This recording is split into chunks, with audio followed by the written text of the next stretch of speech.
Hello, and welcome to another edition of Thursday Night Live on SCFC Fan TV.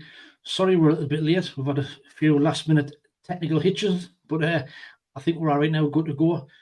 Join us on the show tonight. So we've got fresh from a nice sunny holiday. We've got Emma. Emma, how was your holiday and how's your week been?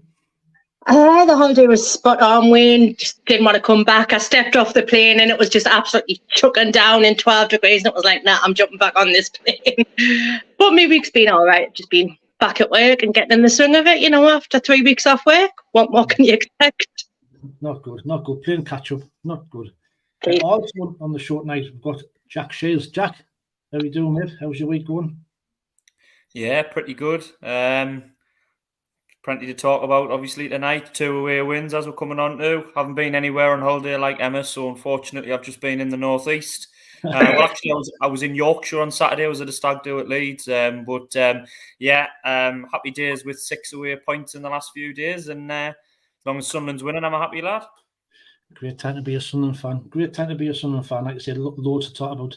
And last but not least, as you can see, we've got Mike, who's modelling the third strip. It's my replica kit. The guy said it was legit. Straight from China. Mike, cut me neck. I'm taking that off now. Gag's over. Oh, you've got to leave it on. Mike is also celebrating. He's become a father yesterday morning, Mike, I believe. For the 5th time, so it's not much of a celebration. It's more of start buying stuff in bulk from Costco. So if you fall asleep during the stream, we know what's happened. That's the one. Don't forget you can get involved with the show tonight via the live chat.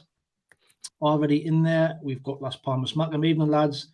Not many bedwetters about, but still a few around. David Joblin, you can't beat youth. This team is starting to click a fancy something at first or second. Excellent result on Saturday. Excellent result on Wednesday. I'm pleased we kept Pritchard as well. Mick Griffiths, good evening, one and all. Hope all's well. Alan Robinson says, evening, lads. Mickey Mack, evening, everyone. What a wonderful world it is in a Sunderland right now. Ryan McCormack says, evening, people. Borough till I die. Take your time, lads. I don't know why there's a Borough fan in there, but never mind. Rufus Aberjas, evening, all. Great week for the lads. 2 wins and a straight red card for the Ginger. David Joblin, good evening, lads. And Rufus in there says, no picture. Oh, I'm hoping everybody else has got a picture, otherwise we'll just be on audio. Can you put in the chat if you can all see us? Because that might have been just before we started. It was a bit of a late start, wasn't it? Anyway, we've got 63 watching at the moment. We've got 20 likes. We're trying to get to 100 likes by the end of the show, like we always say. Mike said his third strip on there. I've got my top on. You know the drill by now. It's a code there, SEFAN 15. Go on there and have a look at the website, and any retro clothing you like, you can get a 15% discount. Ryan McCormack says, you can see all, which is really good. So, yes, Mickey Max says, yes, your mugs are on. Well, is that a good thing or a bad thing? Oh, we've got quite a bit to review tonight. So, following on from our 5-0 battering of Southampton, we then went to QPR at the weekend. Could we then follow that up with another win? And we certainly could. So, Jack, I know you weren't there at the weekend, unfortunately. One of the away grounds what you haven't yet ticked off. But when you saw the team, or did you get to see much of the game, or did you just watch it on the highlights on Twitter type of thing, or glued to your phone? Yeah, well, the bar that we're in had an absolutely massive screen and it had Sky Sports News on. So you had the goals coming in, but one of the lads had on his phone. So we were getting the phone alerts before the Gillette Soccer Saturday was coming through. But yeah, I looked at the team. I thought, yeah, I'm happy with that. We were sort of hamstring a little bit with 1 or 2 niggles, weren't we? And, the only thing that we discussed was would Roberts come back in for Bar, and he kept Bar, didn't he? He kept Bar and started him. And really, from the bits I saw from the game, it looked like QPR started the stronger. They got the goal. We took a little bit of a while to get going, and for me, the key incident was obviously the red card, wasn't it? You know what I mean? Our old friend, I use friend in inverted commas, Jack Colback. He went in with, I mean, I'm joking about it, but let's be honest, let's be serious here. It was a ridiculous tackle. It was a horrible, dirty tackle. It was late. It was high.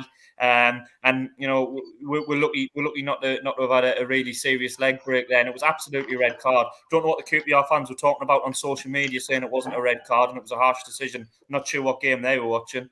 And it even sweeter that it was a player we don't like. And for me, the way that we play at the minute, there's one team that you don't want to go 10 men against, and it's us, because we play the ball so well. You know what I mean? We switch. We've got pace in behind. And from then on, when we got the equaliser, I felt like there was only one team that was going to go on and win it, and it was us. You know, that the goals seemed to be well taken. It took us a while to get the equaliser, and again, it came on a really good time on the stroke of half time, because I think when you get that goal on half time, it changes the whole complexion of the game, doesn't it? You know what I mean? It puts a different focus on it. And we had a shot and it went in. Lucky deflection from Jack Clarke. And then second half, I was fairly confident, even though it was 1-1 and we were away from home. I was fairly confident that we were going to go on to win the game. I just felt like, you know, against 10 men, a team that's probably in the bottom third of the league, I really fancied us. Dan Ballard pops up and gets a goal, well taken goal from Barr.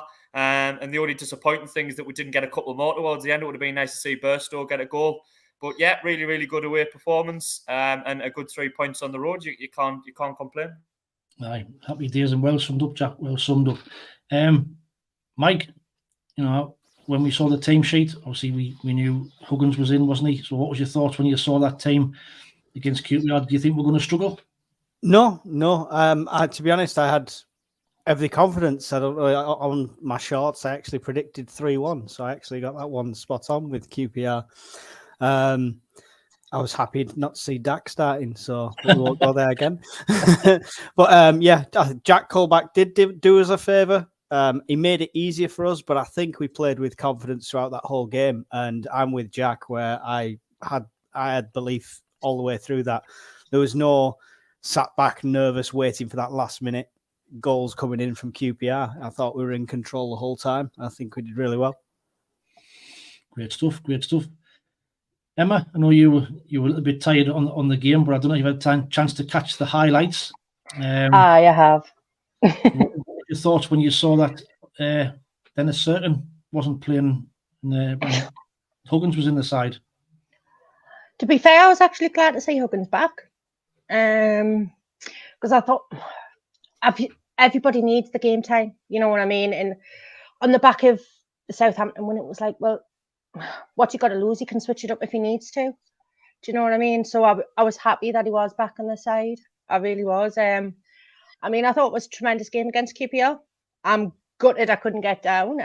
It's the one away game I want to go to this season. It was the same last season. I couldn't get because it was midweek.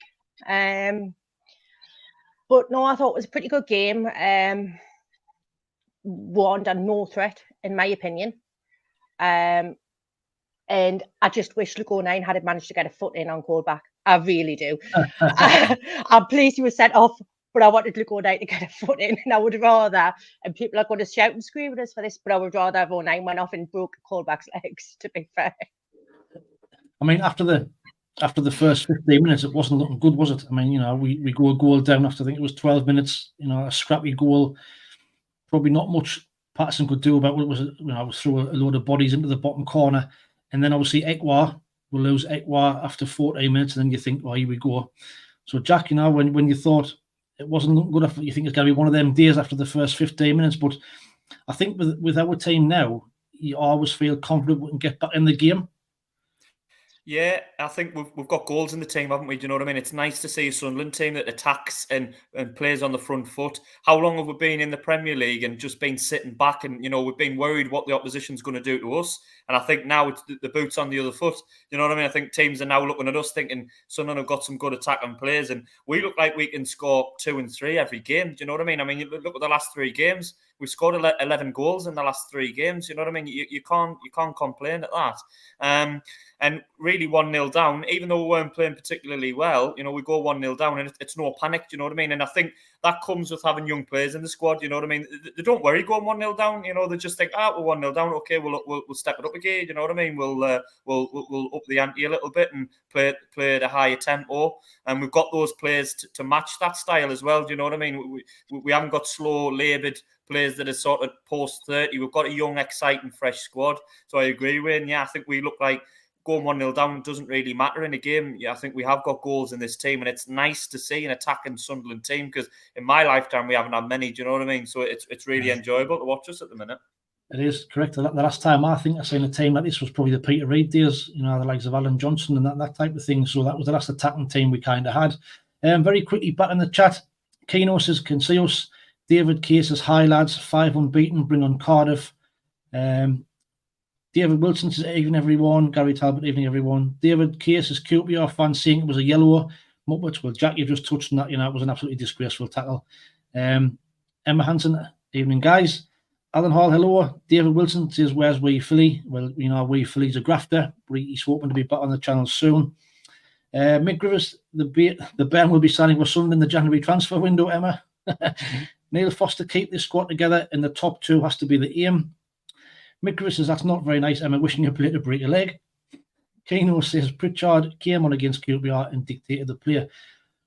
So, Mike, you know, you know what you're going to get from a Gareth Ainsworth side. It was tough. It was physical. You know, they try and kick lumps out of you. And I think, you know, did we kind of get sucked into their gameplay in the first 15, 20 minutes? And, you know, what was your thoughts when you saw Ekwa heading off injured? Well, yeah, always one of my favourite players at the moment, Ekwa. So that was always a concern. But you could see the type of game it was going to be from the start. And at one point, you see 09 saying to the referee, "That's 3 now." And that was just before I did the red card. So I think even if QPR fans have got a leg to stand on with the tackle, the ref forced himself into that decision by letting so many go all the way through. The first 20 minutes was just foul after foul that he was just letting go by. So it was ridiculous. But I think we held our own and stayed composed, which is good. Nobody snapped anyone's legs and got sent off, which is good, you know, despite some opinions.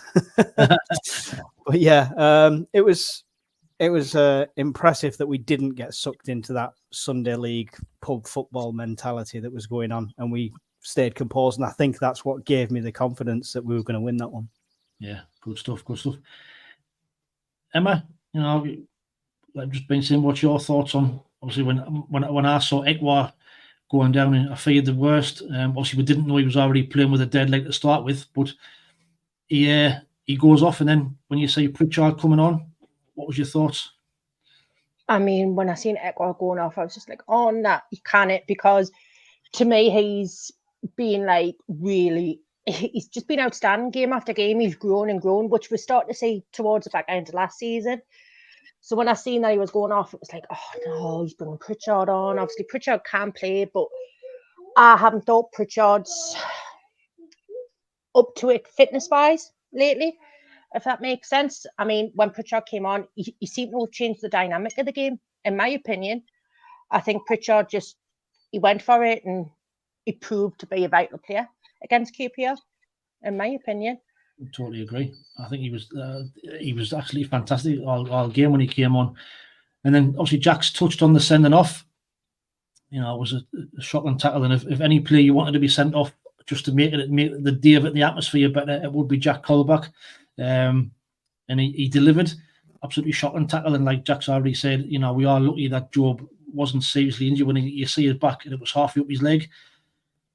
So, Jack, you've already said there wasn't really any questions, was there? It was definitely a red card. Like, it's terrible. Like, No, absolutely. But I think the way that we reacted to it was good, because I think for too long we've been a bit of a soft touch, and I like the fact that all of our players are surrounding the referee, led by Luke O'Nien, of course, but he wasn't the only one. There was 3 or 4 of them that were getting around the referee. I'm sick of other teams doing that to us. Yeah. How many times have we had refereeing decisions being influenced by the other team? sometimes we need to be a bit more like that, and I think we are gradually getting there. Do you know what I mean? We are a young side, but I think, and it's a bit of a cliche, but sometimes the player's natural reaction tells you how bad of a tackle it was, and I really do think that, you know, everybody rushed round and we're in the referee's face as if to say, like, did you see that? Did you see how high it was and how late it was? So absolutely a red card.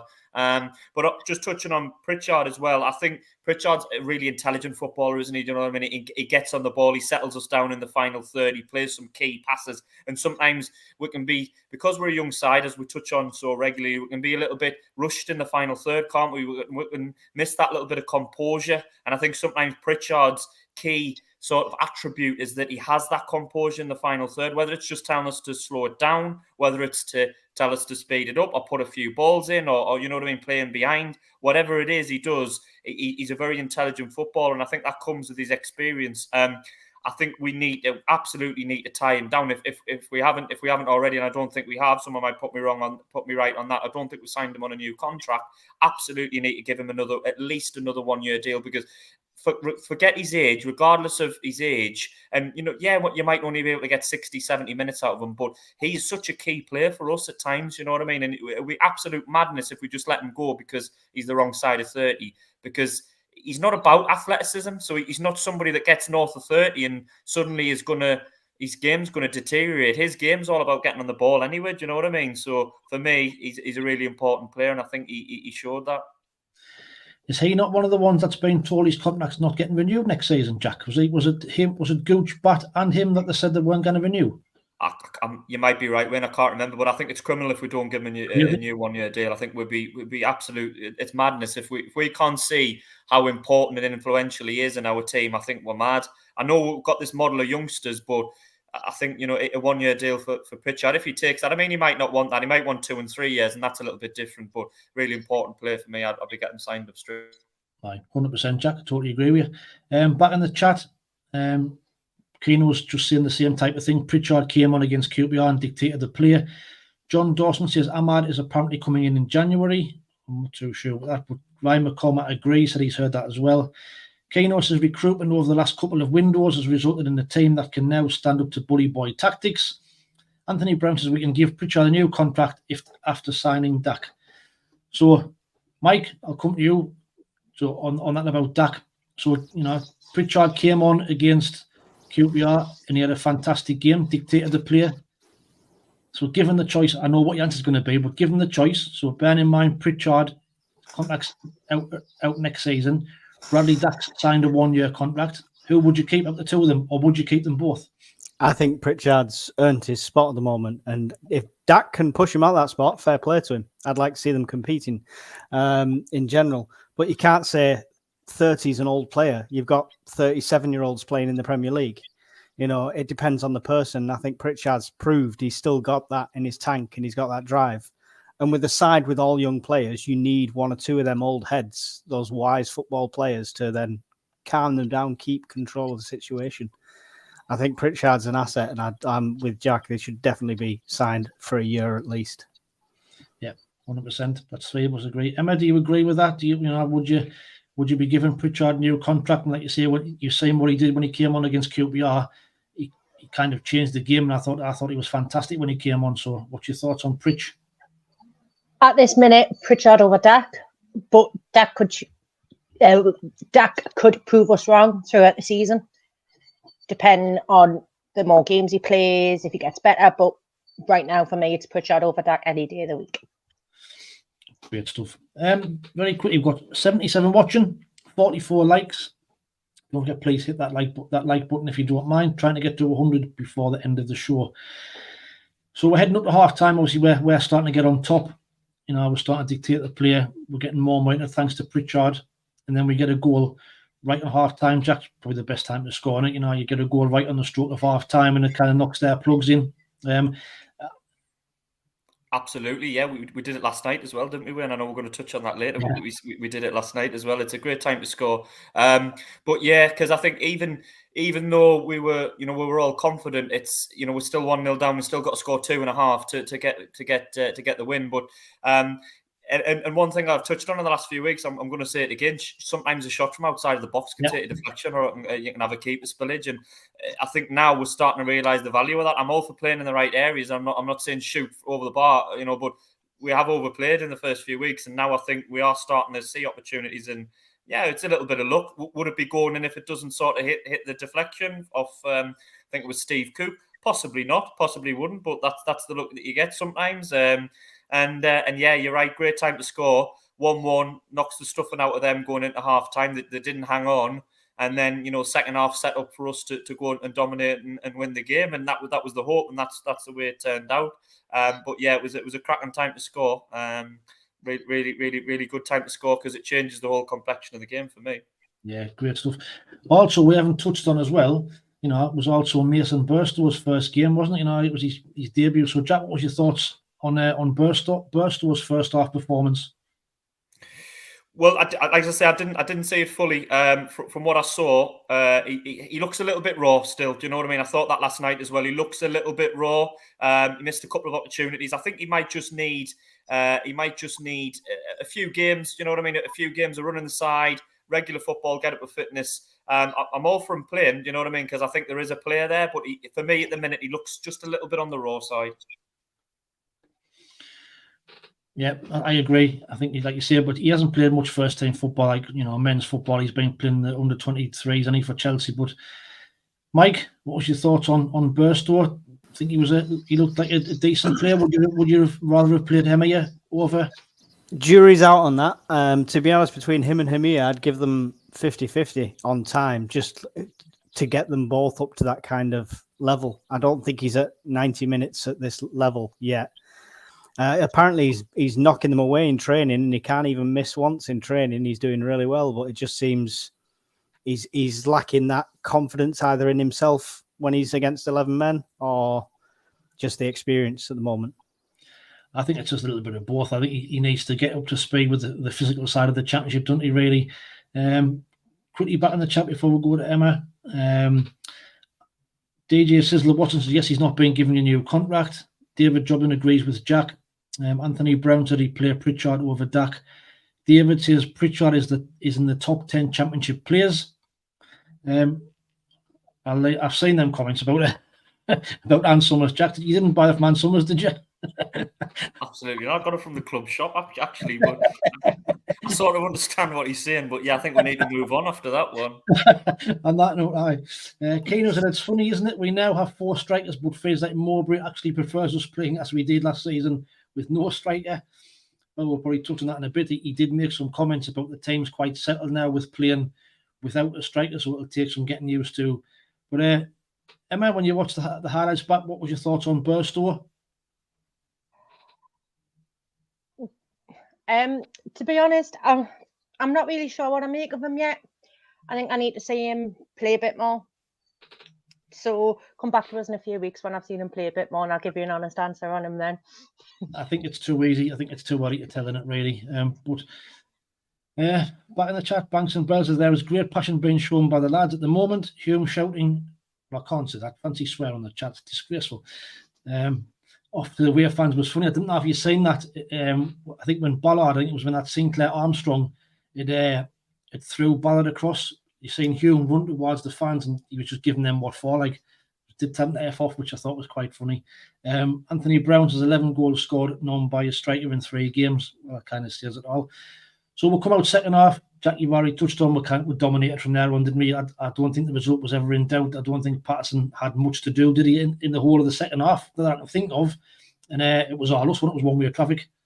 Yeah, I mean, like I said earlier, I think we're one of those teams that you don't want to go 10 men against, because we keep the ball quite well, don't we? We play at a high tempo, and that can kill teams with 10 men, because not only is it hard to cover the extra man, you'll see them getting tired. You know what I mean? Because it's sometimes it's hard enough with 11 men against a team like that, but with 10, you start noticing 65, 70, 75 minutes, you get a bit more space, and then the QPR players are probably thinking it can't get any worse, and they look up and I think Patrick Roberts comes off the bench, and they're probably thinking, oh God, no, a really tricky technical footballer. That's just what we need. So yeah, I think it was an excellent win. I mean, we all predicted it, but I didn't think it was going to be as easy as last year because 3-0, it was a really fairly straightforward win in February, wasn't it? But I thought that could be a bit of a banana skin, that one. But we successfully negotiated it. And yeah, 3 really, really, really good points. And yeah, good win. Yeah, great stuff. Tactics-wise, Mike, obviously we took Huggins off at half-time, and like Jack's just been saying there, we'll put Roberts on. Great piece of tactics from Tony Mowbray to go practically 3 at the back with an extra man in midfield. Yeah, it's nice to see him take the advantage of the 10 men and put that extra, because we know how creative he is as a player. It was nice to see that come on as an option and actually take advantage of the 10 men, not just sit back and think, okay, we can comfortably see this out and get maybe 1 or 2. Everyone was going for it. Like I say, it could have easily been 5 or 6 goals going into that second half. But yeah, I had the confidence, got to the point at like 80 odd minutes. I was sat there looking at Gareth Ainsworth memes after that. It was just good stuff. Mick Rivers says, haha. Mick Rivers, I wasn't interested in Burstow. Kano says, yep, excellent decision to bring Roberts on. So Emma, great bit of tactical play from Tony Mowbray to switch it up a little bit. Obviously, seeing they were still sticking with 1 up front, they didn't really change their tactics very much. They were still doing the same type of thing. So, good move to bring Roberts on. Yeah, I think it was, because I think it was a pre-season. I said Roberts looked like he could be a bit of a threat this season. He's coming out of his shell a bit more now, and so I think it was a really good move by Tony to bring him on. To be fair, and like we've always said in the past, we've got to trust in his decisions, and I think he did make the right decision by doing it. Yeah, totally agree. I think it was, and it was interesting that he actually kept Abdullah Bar on the right-hand side and played Roberts a little bit inside. And obviously we've touched on Bar, Jack, in the last few weeks. He's been playing really, really well, and then got a really, really good goal, didn't he? Yeah, it was an excellent goal. It was up there, one of the best we've scored so far. We're scoring that many goals, we could have our own goal of the season contender already. You know what I mean? We've got 3 or 4 corkers. But yeah, he took it really, really well. And I must admit, I didn't think he would keep Patrick Roberts out of the team. I thought, even though he'd played quite well recently, I get the feeling Roberts is Tony Mowbray's number 1. But fair play to Tony Mowbray. He's as good as his word. He says no player's got a guaranteed start in his team.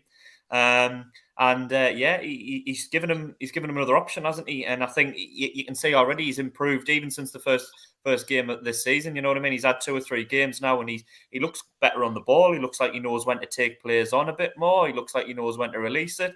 We're talking about Burstow being a bit raw, and I think Bar was, but I think the more he's playing, the more he's getting used to it, and he's getting up to the standard and the tempo and everything. So it's competition for places. We've spoken about it before, isn't it? They all want to keep each other out of the squad, and that might give Patrick Roberts a kick up the backside, and he might want to get on and graft a little bit harder because his position isn't guaranteed. So yeah, I can't fault Bar, and I'd still personally say Patrick Roberts is a better player, and he would still be in my first choice 11. But Bar's given us another option, and you can't have too many options in this league. I totally agree. I mean, do you think that's obviously the benefit of Bar having a run in the side now? He's getting 2 or 3 games off the belt, and we're seeing the benefits of that. And to be fair, Tony Mowbray said I think he said in the press conference after the game at QPR that Roberts is going to have to be patient to get back in the side. So yeah, and I think, and as Keno's mentioned on the chat, he's looking more confident. And I think that's a big thing with young players, isn't it? We've got a young squad, but the only way the young players are going to get confidence is by playing them and giving them a chance to maybe make a mistake and say, right, you've made a mistake, you've given a few balls where you haven't played well, but we're going to give you another chance later on down the line. So absolutely, it can only be a good thing. It's a long championship season. You tend to find that the teams that get promoted are the ones that have a deeper, bigger squad with a little bit more quality. And I know it goes without saying, money means bigger squads. But if you've got more options and you're not down to the bare bones when you get a few injuries, that's key, later on in the year. And we look like our squad's definitely deeper and stronger than it was last year. Yeah, definitely, 100%. Mike, obviously, Bar, again, another good performance, but his goal was actually settled by another surprise inclusion. We didn't think that our Sheikh was going to be on the bench, and he was, and he came on and he did really well. He actually got the assist for Bar's goal. He looks a decent player, doesn't he? Yeah, Dave looked really good. It was I'm not going to try and pronounce his name, but yeah, he's I'm glad he started to bring them on already, these new players. Still really curious to see when Pembele gets on there. But yeah, he looked impressive when he came on. He looked really confident on the ball. I know you get that with a lot of young players. But yeah, very similar to Jack Clarke when he first came to the team. He looked like he really wanted it. So it'd be nice to see more of him, definitely. Good stuff. Emma, thoughts on Bar? You think he's justified by keeping Roberts out of the side? And what was your thoughts on El Sheesh when he came on? Yeah, I mean, like what the lads have said, it's all about the confidence building for them. I mean, look at the likes of Egwa, for example, last season. I touched on it before. We were thinking, he's not really going to be that good, things like that. But then he's proven and he's getting that confidence. He's building, he's getting the game time. So it's nice to see Bar on that pitch and getting that game time, because it's the only way they're going to get the confidence up and be able to play the type of football that obviously Speakman knows they can play, because obviously we've got to trust in our recruitment team, haven't we? Certainly have. But in the chat, so like Keno said, Bar confidence increasing and evening winning headers and diving into tackles. The mad mistakes in the chat. Hello, Terry. How are you doing? We are good to see you in the chat there. He says he seems to give everything as well, which I like. Always tracking back as well. Paul Brown says if we keep unbeaten till the next international break, get the lads back. A bit bold, but I fancy us for second in the league. Keno says, how will Pembele oust Hume? Great promise for Mowbray to have, but like Jack just touched on, it's all competition for places, and these players now know that if they do have an off game, then there's somebody there for to come in and kind of take the place. So quickly before we move on to Blackburn, who was your man of the match, Jack, against QPR? Well, as I say, I didn't see the game. I'm probably not in the best position to comment. From the highlights, I don't know. I mean, would you go? I'm going to say Jack Clarke for Blackburn, so I don't want to say Jack Clarke for QPR as well. Maybe Dan Ballard. I heard a few say that Dan Ballard had a really strong game, so I'd maybe go him. Yeah, just to be different, Dan Ballard. Nice one, Mike.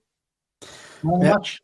Yeah, I think we spoke about this on a previous show. I was torn between Ballard and Clarke for this. I was literally split down the middle, on a fence completely with them two.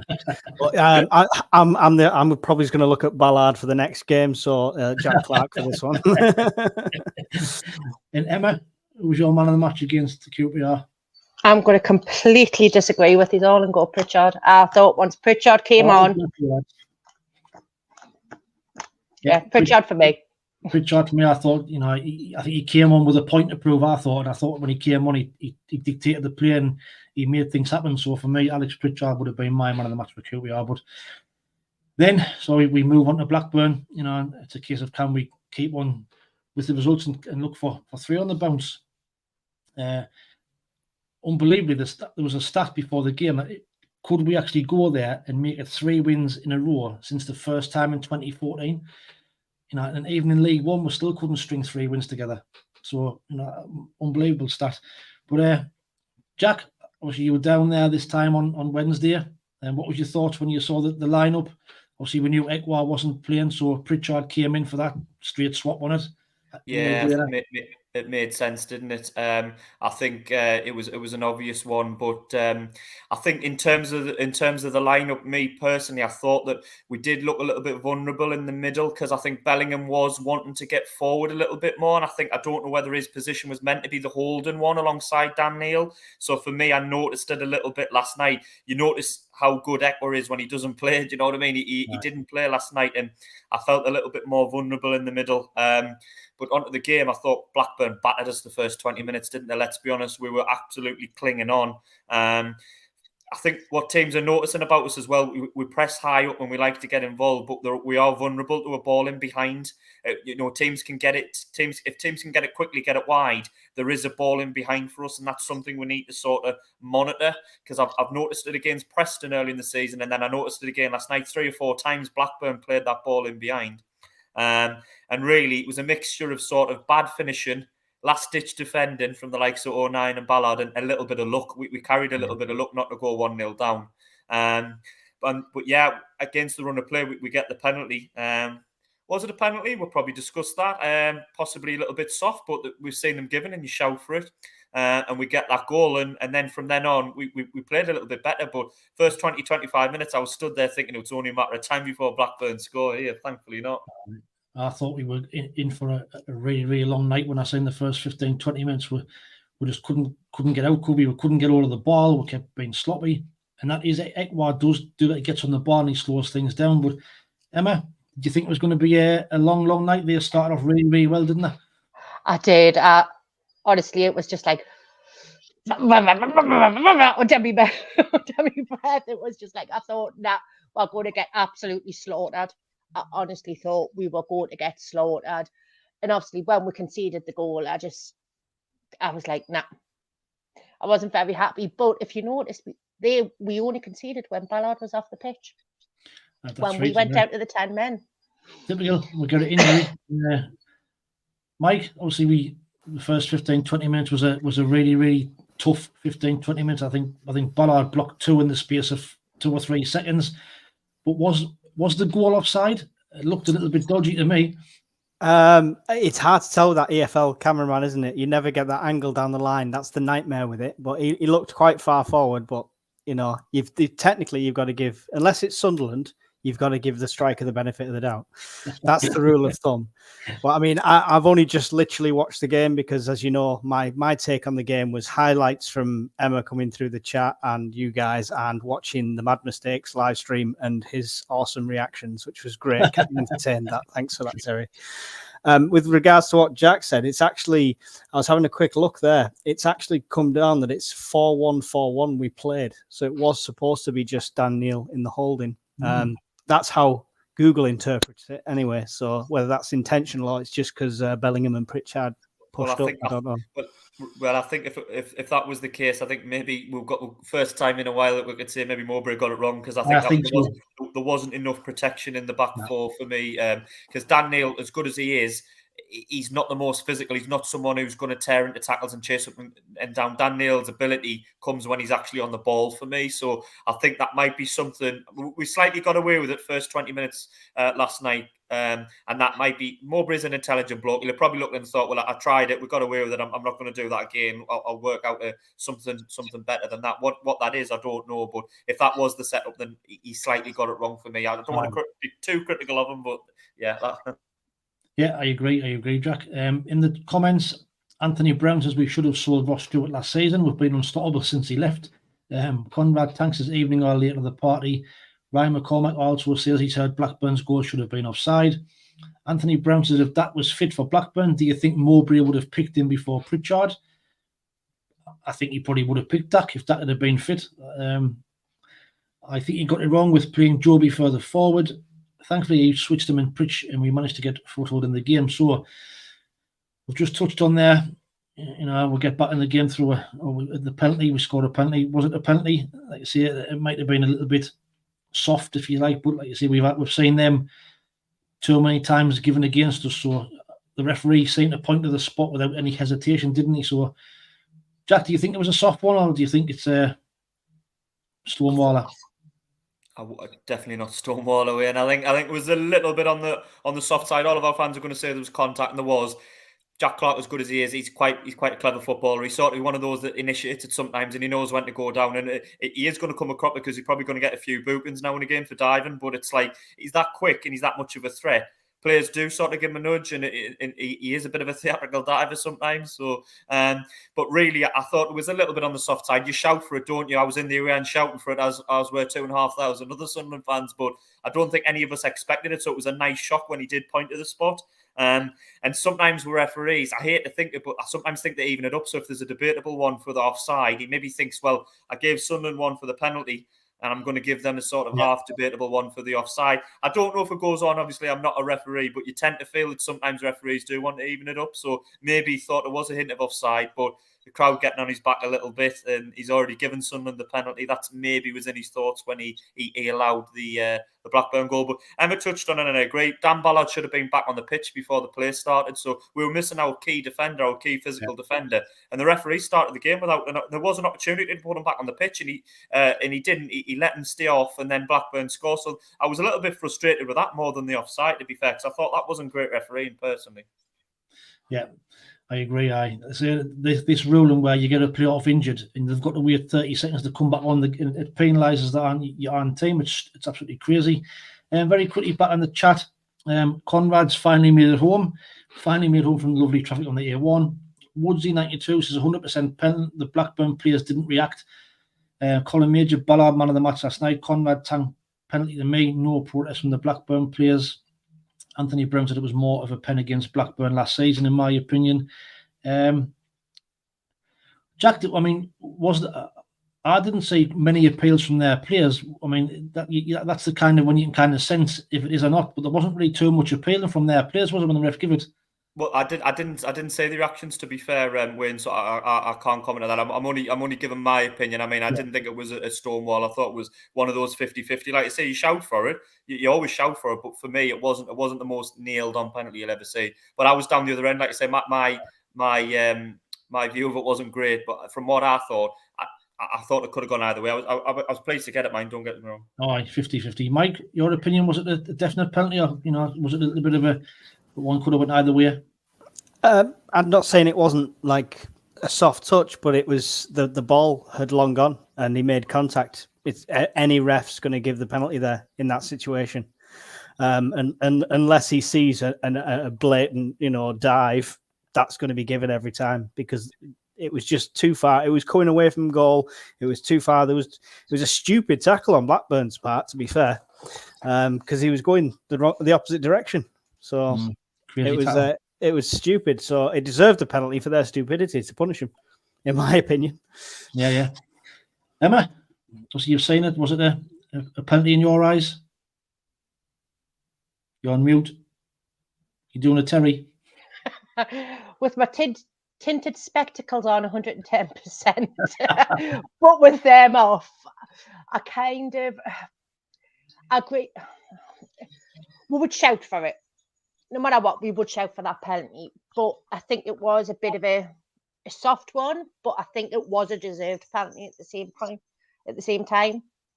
So, yes, it was a penalty, but it was a very soft penalty. There's been a lot worse challenges and penalties given than what that was last night.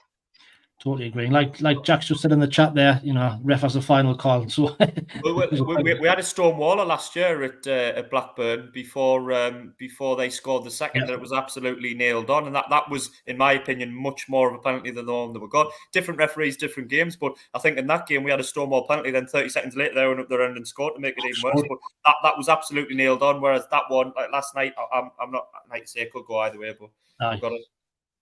Like I say, it swings around about. Sometimes you get them, sometimes you don't. Conrad said, I think it was one of those where it's letter of the law rather than actual foul. Did he get the ball? No. Did he kick that Clarke? Yes, it's a foul, so it's a penalty. Mad Mistake said, agrees with Keno, said, yes, he was poor. Conrad says, happy baby day, Mike. Anthony Brown said it was more of a penalty issue at home than away. And SAFC chat says, Ryan, VAR is ruining games. I think there was somebody asking if we should put VAR in the Championship. Well, not for me. Definitely not for me. And then obviously we're going in, the equalise, and then we get the second goal. Dan Neil, it's a great finish, Jack, and it takes it round the play and a good left foot strike. Yeah, really, really good. He I think it was the speed at which, like you say, he did it. It seemed to be all in one movement. He takes the ball and then drives it into the net. And with that one with the keeper, sometimes and there's loads of bodies. You know what I mean? Loads of bodies. He sometimes sees it late and it ends up going in. Again, like we touched on earlier, key time to score just before half time, same as Jack Clarke at QPR. And really, Blackburn were Blackburn were the better team in the first half, and yet we're 2-1. And I was thinking, look, we're winning here. And we're not playing that well. We can only play better than that in the second half, and hopefully go on and win the second half. And we were much better in the second half. We got on the ball a lot more. We started to dictate the tempo, dictate the play, and really, you know what I mean. There was only one team that was going to win it. I mean, when Jack Clarke plays like that in the second half, I mean, Jesus, he was Premier League player in waiting, wasn't he? Hopefully with Sunderland, but he was just phenomenal. They just couldn't handle him. Everything he was doing was torturing them. And the fact for the third goal, he actually sat two of their players on the backside inside their own box. Magnificent, top class finish. Yeah, he's had a cracking start of the season, and fully fully justify the reason why we've kept him. And them bids of £15 million are absolutely stupid. Like he's worth, double, treble that, isn't he? We've got 83 watching. We've got 61 likes. So if you don't mind, hit that like button. If you don't mind, trying to get 100 before the end of the stream. Emma, Jack Clarke, second half performance. He was unplayable, wasn't he? Oh, he was outstanding. I don't think I've actually seen Jack Clarke play like that. And to be honest, I can't remember the last time I seen a player in a Sunderland shirt play the way Clarke did last night. If I'm completely, utterly honest, he was just. They didn't stand a chance. No. To be fair, but is he trying to prove a point? That's what I want to know. So we go on, Mike. Michael Gray. I was just going to put that forward as the last time I saw somebody play like that. Yes, Michael Gray. We'll go with Michael Gray. But Jack Clarke, like you say, he's proven to be a really, really crucial player again this season. He's got 5 goals already so far. And last night he was second half. He was absolutely tremendous, wasn't he? Yeah. I loved the last 2 goals from the game last night. The angle you get for Niels was superb. It's just how it didn't touch anybody's leg going through. I have no idea. There was a definite act of God going on there. And Jack Clarke's was just walked in, and Pritchard was so confident. He was celebrating before he'd even put it in. If you watch it back, Pritchard's celebrating the goal, and it's not even gone in yet. He hasn't even kicked it in the direction he knew what was happening. But that shows how much confidence the players have in Jack Clarke as well. He's not just that greedy kid anymore that won't pass. They've got full faith in him. It's great. Yeah, and he's our outlet ball, and at the moment he's just give him the ball and he makes things happen at the moment. He's just, when he's in this type of form, he's unplayable. Yes, Jack? And he's even got his own chant at last. Oh, he got one. You know what I mean? Everybody's been saying Jack Clarke needs a chant. He's one of our best players. He needs a chant. Well, he's got one. If anyone heard it, it was Clarke will tear you apart again. The one that Man United used to have for Ryan Giggs. So if no one's heard it, I'm sure everybody knows it already. But that was and I think, believe it or not, it was a lad a few seats away from me. I think got it started last night. I don't know. He was the first one I heard singing it. So there we go. He's got a chant at last. Happy days. Wait till Sunday. Let's say hope he loud on Sunday then. Back in the chat, Keno says Dan Neal is another player who's growing, a cracking footballer. Conrad Tank says Clarke second was a true beauty, so cool.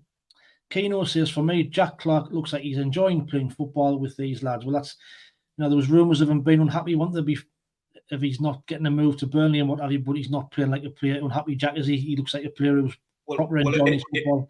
If that's what he plays like when he's unhappy, I would love to see him what he's going to be like when he's happy. Because I mean, Christ, he's going to be like Messi and Ronaldo combined. If that's when he's unhappy, I think sometimes in August the rumour mill goes into overdrive. Doesn't it? Silly season, you don't know what to believe. You hear people chirping up and saying stuff on Twitter and social media and everything. And I mean, I've heard apparently his agent come out and said, I don't know where that's come from. He's happy at Sunderland, and he's certainly playing like he's happy. I think for me, he has absolutely 100% got the ability to go on and be a regular Premier League player. And obviously everyone in the chat and us forward wanted that to be with Sunderland. You know what I mean? And there's no reason why he can't. But at the minute, his trajectory to the Premier League might just be a little bit quicker than ours at the minute. He may get there before we do, because performances like that don't go unnoticed to them. But we can just enjoy him for now. You know what I mean? Regardless of what's happening, just enjoy a performance like that, because it was brilliant. Do you think there's a chance we could lose him in January if he keeps on performing like that? Potentially, yes. That's the worry. But we're using that model, aren't we? And that is the model that we're going down. Showcase our players, and then if an offer does come in, drive a hard bargain, and then let them go for a high price, and then use that to rebuild. A lot of our fans won't like that. They'll say, you can't be successful and sell players. I think you probably can, but you've just got to sell them right and recruit right. Now, recruitment's been a lot better. But yeah, if he keeps playing like that, it doesn't go unnoticed. You know what I mean? You'll have people taking notice. Definitely. Mike, do you think there's a chance we could lose him if he keeps on performing the way he is? Definite. I think I'd love to see him stay. I think personally he'd want to stay, but if obviously silly offers come in, then Mowbray won't get a shout. No one will get a shout. They'll just accept it if a big offer comes in. That's the unfortunate truth of it. So unless we can get the physios to fake an injury for a month, just as the window's on. Oh, he's miraculously healed after the window's closed. What price would people think he would go for? There's some that the chat might want to chat about. Nice. I think personally we should be looking at minimum 25 million. I really do think that people say there's worse players gone for higher fees. Well, that's it. I mean, if you look at how much, I think it was. I mean, I know Sims is a different player, but didn't Coventry play something like 10 million for Sims and stuff? And that, it's just for a young English player, the prices are just through the roof. So, Emma, do you think there's a chance that we could possibly lose him in January, or would he want to stay and continue and get to the Prem with us? I think there's a chance we might lose him. I don't know if he wants to stay or not, obviously, given what rumours were going around in the summer. But it's also got me thinking, is he playing like this to get noticed so he's got more offers come January? Is he being told, prove what you're worth, prove your Premiership, and you'll get a Premiership in January? So it's making me think, is he trying to prove a point to somebody and prove his worth? Time will tell. Like Jack says, we've just got to let him play his natural game, and what will be, I'm guessing. Mick Griffiths put a comment in the chat there to say, my mate's son was talking to Clarke at the beginning of the season. He asked him if he will be stopping with us. He said, as long as Tony Mowbray is here, I'll be here. So, you can read into that what you like, but, all these young players loving Tony Mowbray. That's what I'm kind of getting. Just finally, before we move on to the Cardiff preview, I'm guessing man of the match, one, possibly two players will be in with the shout here. Jack? Yeah, well, I said mine earlier. Yeah, I mean, we've utilised over in the last 5 minutes, but he was excellent, wasn't he? Jack Clarke, brilliant. He scored the penalty, he scored the third to clinch it. Constant threat for them. They just didn't know what to do with him. They couldn't tackle him. They couldn't get close to foul him. A couple of them tried to cynically foul him, but he was just running that quickly and keeping the ball that well. They couldn't even get close to foul him, and I love that. I love when the opposition try and be cynical, and our footballers are just too good for them. So yeah, there was other players that played well. I thought Dan Neil had a good game. I thought Pritchard played well again. He played really well again. But yeah, Jack Clarke by a mile for me. Yeah, Mike, I know you've already said yours, but Ballard made such a difference. It makes such a difference in that defence. I think he'd been absolute. I know they scored when he wasn't on the pitch. I'm not saying that's like all the evidence you need, but without him in our defence, we're struggling a bit more. I think he's an absolute stonewall and an asset. So, yeah, for me, Ballard made a massive difference there. Yeah. I thought he was going to go off injured. It didn't look good when he took that knock, and I was fearing the worst. But, I like the player he is. He kept on and soldiered on. Emma, for you, man of the match against Blackburn? For me, it's between three. Clarke, Dan Neil and Ballard. Now, I'm going to hold my hands up, and I've slated Dan Neil before a few times on this channel, but he's really, really coming into his own at the minute, and I'm liking his style at the minute. But for my man of the match, I'm going to go Ballard. Good choice. I'm going to go with Jack Clarke. I thought Jack Clarke was absolutely tremendous last night. I thought he just took them on single-handedly, didn't he? Second half, he was our outlet ball and was just a constant threat. And I think the last kick of the game, it was that Rankin Costello just decided enough was enough and just went straight through the back of him. Just to get a yellow card, like you said, Jack, totally cynical. We've got currently 80 watching, 63 likes. Please hit that like button if you don't mind. Very quickly back in the chat. GS2000 says, Mick Griffiths, this is Jack Clarke's last season in the Championship with or without Sunderland. He is too good for this league, a standout player. Telly says, Ballard, I'm guessing that's man of the match. Ryan McCormack, but who would you play if Clarke was to leave? Good question, really. I know El Sheesh is probably the one who's in the same kind of mould. If he I'd like to think we'll sign somebody, though. Do you know what I mean? If we've got a big offer for Jack Clarke, 30 million or something like that you get some good Championship players. I know people say you can't get anybody as good as him. That's another argument. But I'd like to think we've got at least two. I think 30 million selling him cheap. I think if we can get 20 million for Jordan Henderson 10 years ago, I think he's worth a lot more. Didn't we get 35 for Pickford and all, didn't we, a few years ago as well, didn't we? So we'll see. We'll see what happens. Right, last 5 minutes on to Cardiff. So, we're going to Cardiff come to the stadium on Sunday and we're looking to mark it 4 on the bounce. It's not very often teams win 4 in a row in this league. But they have a team in form, Jack. They've won 4 of the last 5 games. I think they beat Coventry, didn't they, the other day? They've beat Sheff Wade. They've beat Birmingham. The only game they lost the last 5 was against Ipswich. So it's not going to be as easy as what people think. No, I mean, I had them down there fighting relegation, but it looks like they might be a bit stronger than that. They should, the way that they're playing at the minute, I know it's early days, but they should be at least mid-table at the minute. So it's going to be a tough game, but I think, it seems like we've had no home game for a while. It's been a good three weeks, hasn't it? Everyone's itching to get back to the stadium. I like to watch the lads. We're playing well. We're in form. We've won 4 of the last 5. Again, I think, Cardiff, as good as they are, and we mean no disrespect to them, I think they'll be more worried about us than we will about them. Do you know what I mean? The way that we're playing at the minute. I wouldn't make too many changes either. I would just possibly bring in Roberts for Bar and maybe play Pritchard a little bit further back in the holding midfield with Dan Neil. I mean, Eck was the main man there, but if he's still injured, which I think he is for another couple of weeks, that would be the only change I would make. I wouldn't. When you're winning games, it's difficult to change the team so much, isn't it? You don't want to because it's hard for other players to get in. But not an easy game, but I still think we'll go into it with favourites. I still think we should be absolutely dominating and looking for 3 points. Yeah, agree. Mike, would you make any changes on Sunday, or would you keep it the same? I know Tony Mowbray did say after the game yesterday that we will be having to switch things up a little bit and rotate the squad a little bit. But do you keep the players in form, or do you?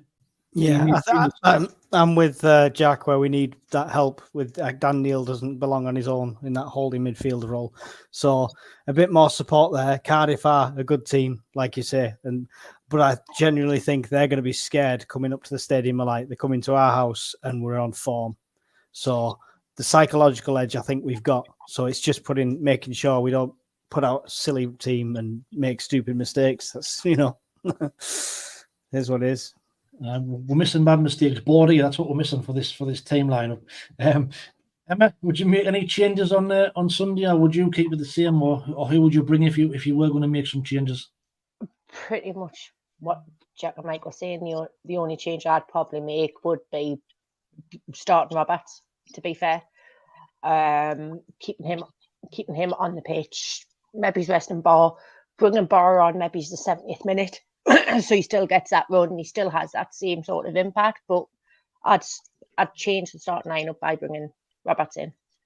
But I'd definitely start with Pritchard again, because that was one thing I was quite happy about, was seeing Pritchard actually start the game.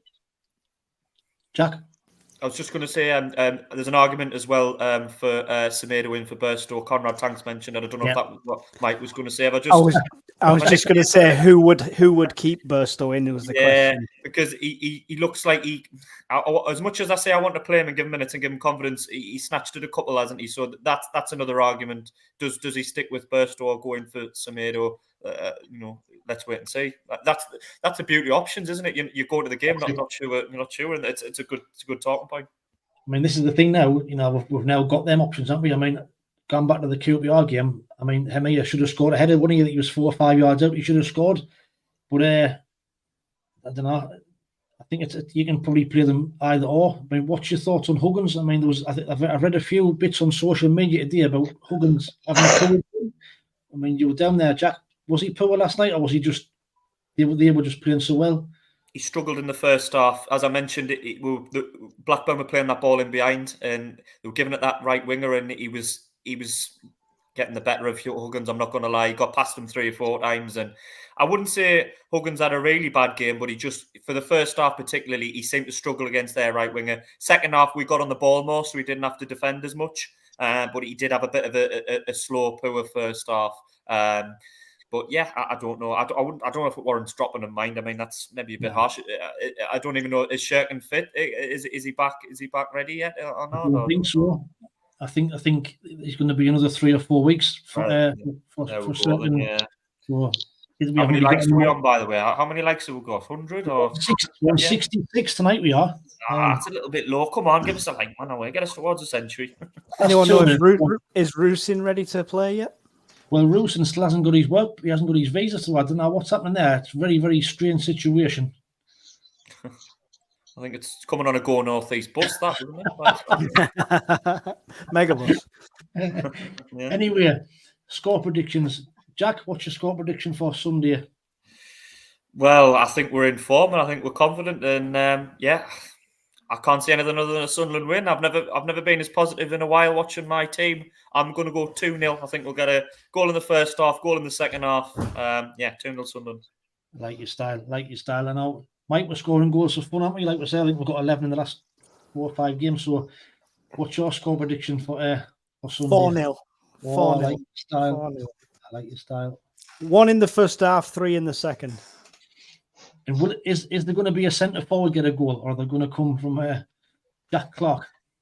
Let's not go that far. Doesn't matter, man. Doesn't matter as long as they hit the net. We beat Cardiff 4-0. Do you know when you mentioned us? That's the first time we've had 3 wins on the spin since Gus Poyet, the great miracle. We beat Cardiff 4-0 during that. Yeah, there's a stat for you. Emma, score prediction for the weekend? If I jump back on a plane tomorrow, I'll go 5-0 because that's the only reason we won 5-0 because I wasn't there. But no, I think we will concede. I'm going to say we're going to win 3-1. 3-1. That'll be 3 on the spin, 3-1, wouldn't it? QPR Blackburn. 3-1, get good price on that. Yeah, good idea. I think it's not going to be an easy game, but I just think if the way we are playing would don't fear anybody. So I'm going to go for a 4-1. I think we'll battle them. I think we'll get an early goal, and I think we'll battle them. So there you are. Back in the chat before we go. Panda Candy says, Emma's, I love the cat in the background. Mickey Max is good show, guys. Let's hope we have another 3 points better off on Monday morning. Well, fingers crossed. So have a good time for tonight. Another good show. Thanks to everybody who's put the comments in the chat. But as many as we can. David just put 3-0 in there as well. 71 likes. Go on. See if you can get another 10 if you can. Another 10. Jack, do you want to say your goodbyes? Yeah. I always say, if you're not watching the game on Sunday, I nearly said Saturday, if you're not getting down, you've got nothing on, get yourself to the ground, and you're nice to see a bumper crowd there. I think we're going to win. We're in form. What's stopping you? But yeah, hopefully we can get 3 points again, and I'll see everybody later, lads and lasses. Nice one. Mike, final thoughts? Just a reminder, anybody wants a replica third kit, you can go down to Machine Mart. They're knocking them out at about a $5 each. But yeah, it's been lovely. It's been nice to get some more of these positive predictions right. So we'll see you next week. So thanks everyone for watching. Don't forget to hit like. You've still got time. We'll be looking for Mystic May again at the weekend. Don't forget that. And Emma, final thoughts? We're going to keep this form. We're going to keep this confidence. We're going to do it. As Jacob would say, keep the faith, because I know we can. We're going to win a Saturday. How are the lads? Excellent. I like your style. Don't forget, just before we go, that if you head across the top, we've got that promotion on for that 15% discount, SEFEN 15. Also, don't forget that the show is now available in a podcast from Apple Podcast and Spotify and them sort of things. So we'll be uploading this after the show. If anybody who wants to listen while they're at work or out walking the dog, who can't watch the live stream, so we're getting some good responses from the podcast. I didn't know whether using that. I don't know whether I put it in the group, but actually I got an email on Wednesday to say we're actually rated number 54 in the UK for football podcasts. So after only 4 shows, we're doing all right. So, but thanks for watching. We'll see you next week. Bye.